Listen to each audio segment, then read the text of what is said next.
We toss around the phrase, the shrinking world, so often that it's basically just become background noise. Right. It's treated as this convenient, frictionless feature of modern life. Yeah, I mean, you hear it in a commercial for an airline or a phone company.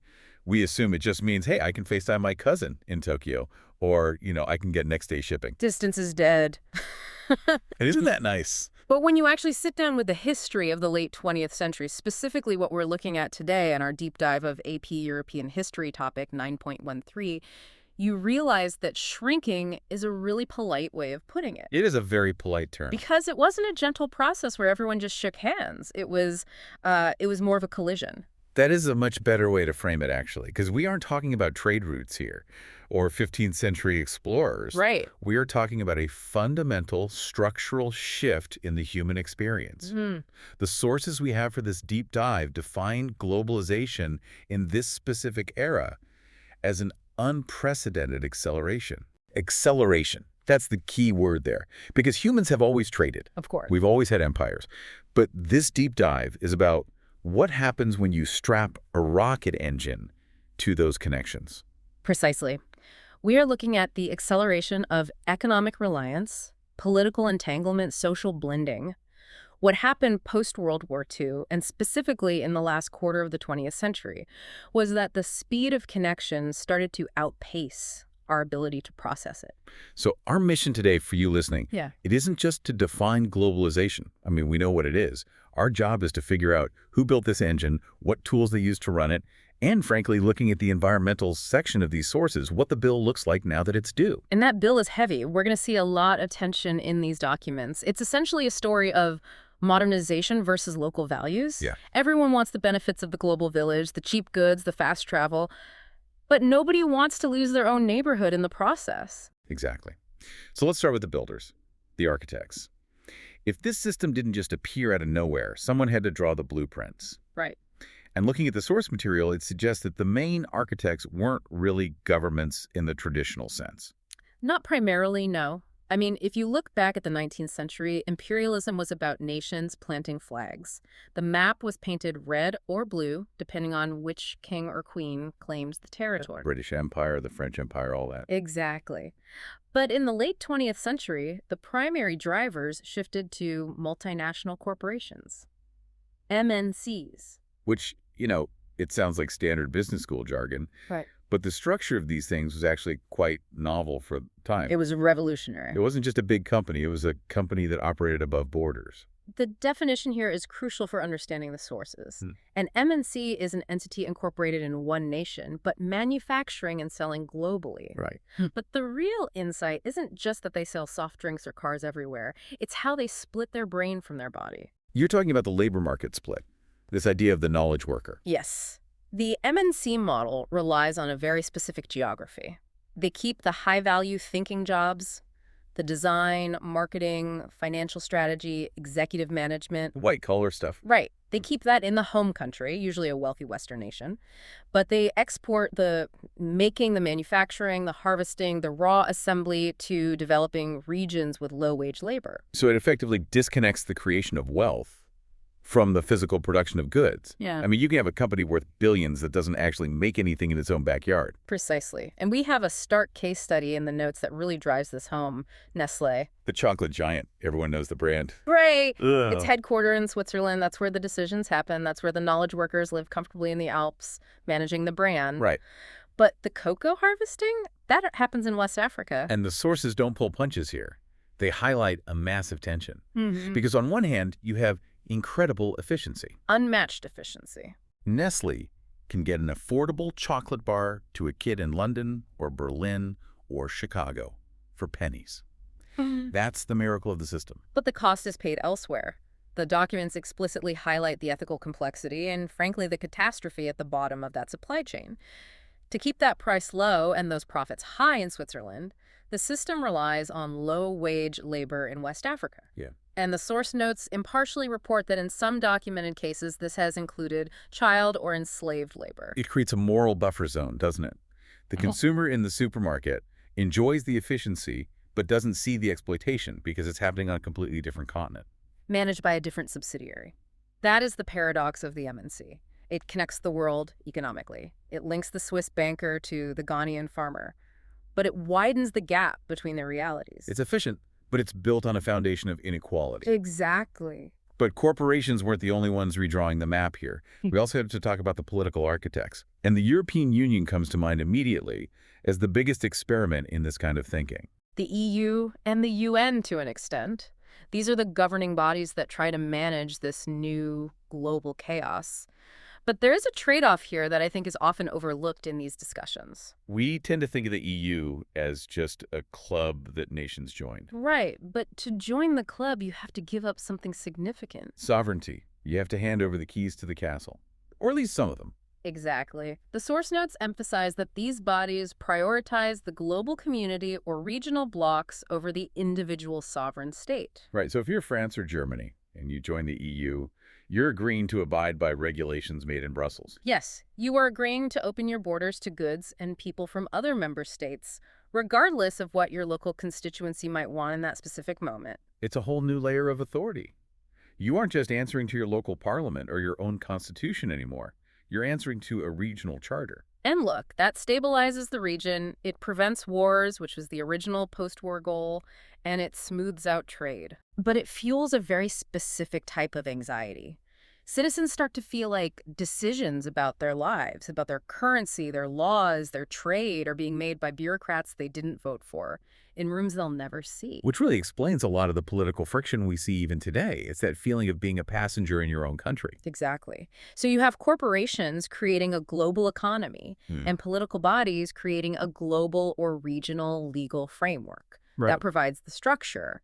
But you can't run a global system with 19th century technology. No, which brings us to the tools, the hardware of globalization. Yeah. Because you can write all the trade deals you want, but if you can't actually talk to the factory, it doesn't matter. They're the catalysts. Right. And the sources track a massive influx of U.S. technology into Europe after World War II, followed by Europe developing its own domestic innovations. Yes. But I want to skip the technical specs for a minute and talk about the sociology. How did these gadgets actually change human behavior? Let's start with the telephone. It seems almost too simple to mention, but its impact was profound. The notes make a specific point about migration here that I hadn't really considered before. It's fascinating. In the 19th or early 20th century, if you left Italy to go to America, or even just moved from a rural village in Spain to a metropolis like London, you were effectively dying to your old life. Because communication took weeks. You disappeared. You were just gone. Maybe you'd send a letter once a month if you were lucky. But with the telephone becoming ubiquitous in the 20th century, it changed the psychological calculation of leaving. Migration became less terrifying because the cord wasn't cut. You could still hear your mother's voice. Exactly. You could stay involved in family politics from 1,000 miles away. So it made the workforce more mobile because the emotional cost of moving was drastically lowered. You could pursue economic opportunity without total abandonment of your roots. And then you scale that up to mass media. Radio in the 30s, TV in the 50s and 60s. The source calls this the democratization of entertainment. Which is a fancy way of saying culture moved out of the elite opera house and into the average living room. It is. You didn't need to be wealthy to access the arts or the news. But there is a double-edged sword there. It leads to standardization. Because if everyone is watching the same news broadcast and everyone is watching the same variety show, then regional differences start to erode. The experience of being European starts to look the same whether you're in Lyon or Munich. the conversation at the pub starts to unify. Right, and then the internet hits in the late 90s and 2000s and turbocharges the whole thing. The World Wide Web is the ultimate connector. It's not just communication anymore, it's commerce. The sources mention Amazon as the classic example of instant global retail. And the rapid spread of ideas. It really feels like a progression of intimacy. The phone lets you hear a voice, the TV lets you see a picture, the internet lets you access the brain of the entire planet. And we can't ignore the physical movement either, the shifts in transportation, the automobile. Now, I always think of Europe as the land of trains. Getting a Eurail pass, backpacking through the continent. It was, and still is to an extent. But starting in the 30s and accelerating wildly after the war, the car remodeled the continent. It physically changed the landscape. We're talking about the American-style suburb appearing in Europe. Yes. Cities sprawled out. The radius of daily life expanded. You could live 20 miles from where you worked. It supplemented the train networks, but it also created a society that was hypermobile and much more individualistic. Because the car is a private space, whereas the train is a public one. Exactly. That shift matters in how people relate to their community. Okay, so we have the structure, the MNCs and the EU. And we have the tools, Yeah. the phones, the internet, cars. Now we get to the friction point. The sources call this section cultural collision. Yes. But there's a phrase here I really want to dig into. Imperialism by entertainment. It's a very provocative term. It refers essentially to the Americanization of European culture. And I think the common assumption is that everyone just liked American movies better, that Hollywood was just inherently better at making stuff. But the analysis here points to something much more practical. It's pure economics. It wasn't just a taste preference. Think about it from the perspective of a European broadcaster, say a TV station in France or Italy in the 1980s. Producing an original, high-quality domestic drama is incredibly expensive. You have to hire writers, actors, build sets, pay the crew. But buying a rerun of an American show. Pennies on the dollar. Yeah. The American studios had already made their money back in the massive U.S. market. Anything they sold to Europe was just pure profit, icing on the cake. So they could dump these shows on the European market for incredibly cheap. It was a simple budget decision for the European broadcasters. Why make one expensive French show when we can buy 10 cheap American ones? So economics dictated the culture. People watched American shows not because they were superior art, but because they were the budget option for the networks. And that leads to what the expert analysis in the text calls the metabolism of values. That is such a biological way to put it. Metabolism. It's very accurate, though. When you consume entertainment, you don't just watch the plot. You metabolize the values embedded in it. You absorb the social norms. So if you're a teenager in Berlin or Rome watching American sitcoms for 10 years, you start absorbing American individualism. Consumerism. The idea that every problem can be solved in 30 minutes. Exactly.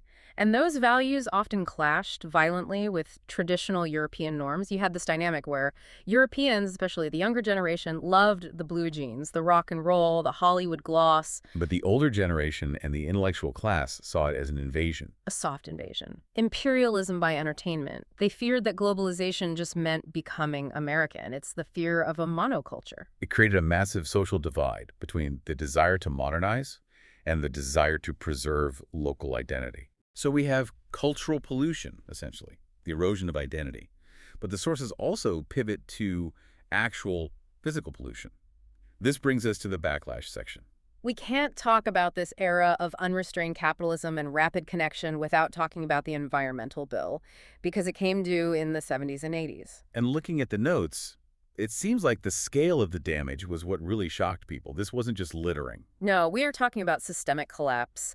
The sources highlight the Rhine River. This is the industrial spine of Western Europe, and by the 70s, industrial runoff had turned it into a toxic sewer. And then the oceans. Yeah. The oil spills. The massive spills off the coast of Brittany and France were catastrophic. They destroyed entire ecosystems, and it forced people to look at the architects we talked about earlier, those MNCs, and realize that their economic efficiency came with a massive hidden cost. But the turning point, the moment that seems to have really changed the political landscape, was 1986. Chernobyl. The nuclear disaster in the Soviet Union.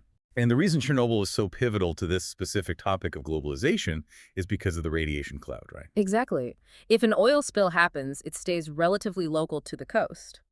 But when that reactor blew, the radiation didn't stop at the border And checkpoint. it didn't ask for a passport. No, it drifted right over Sweden, over Germany, over France. It proved that environmental risks are cross-border. You can't be safe just because your own country has good laws if the neighbor's house is on fire. And that realization birthed a new political force, the Greens, The Green parties. which I think today we take for granted as just another option on the ballot. But the source paints them as a radical new invention of this specific era. They were. Before this, environmentalism was often seen as a fringe movement. But after Chernobyl and after the Rhine pollution, it became a matter of survival. The German Green Party, in particular, gained massive traction specifically by opposing nuclear energy. They moved from protesting in the streets to holding seats in the parliament. They did. And by the end of the century, nearly every Western and Central European state had a viable Green Party. They successfully challenged the central dogma of globalization. The idea that profit and growth should always trump sustainability. They were the first ones to really slam the brakes and ask at what cost. It shifted European politics fundamentally. By reporting on this, the sources highlight how the conversation changed from how do we grow faster to how do we grow without destroying our habitat. So if we zoom out and look at this whole map we've drawn today, we started with the architects Nestlé, the EU, building a system that prioritizes flow and efficiency over everything else, Then we used the tools, the phones, the internet, the cars to accelerate that flow until the world felt tiny. which led to a cultural collision where American values flooded European living rooms, not necessarily because they were better, but because they were cheaper. And finally, the environmental backlash, where the physical reality of the planet finally said stop and birthed a new kind of politics. It really portrays globalization, not as a thing that just happened in history class, but as an operating system that we are still running today. That's the key takeaway for you listening. You are living inside topic 9.13 right now. Every time you stream a show, every time you buy a product made in a country you've never visited, or vote for a candidate based on their climate policy, you are interacting with these exact historical tensions. It seems like the global village isn't quite as cozy as the brochure promised. It feels pretty complicated. It's a village where everyone is shouting. And that's the paradox I want to leave listeners with. Go on. We have never been more technologically connected. The wires are all there. The logic was that this connection would seamlessly bring us together. But the friction, the fear of losing our local identity to Americanization, the existential dread of environmental crisis, it tells us something important. We used to think globalization would make politics less important. We thought the market would solve everything. But the history shows the exact opposite. It shows that globalization actually requires us to be more politically active, not less. Because the systems that connect us are also the ones that threaten our local identities and our environment. If we aren't active participants negotiating our values, the machine just runs over us. So the question for you to mull over is this. If the system that brings you your morning coffee is the exact same system that threatens to melt the ice caps and erode your local culture, how do you fix the machine without unplugging it? That is the defining question of the 21st century. And looking at these sources, we don't have the answer yet. Well, on that provocative note, thank you for joining us on this deep dive. Yeah. Hopefully the next time you pick up a chocolate bar or turn on a streaming service, you'll see the invisible lines connecting it all. Keep asking those hard questions. We'll see you next time.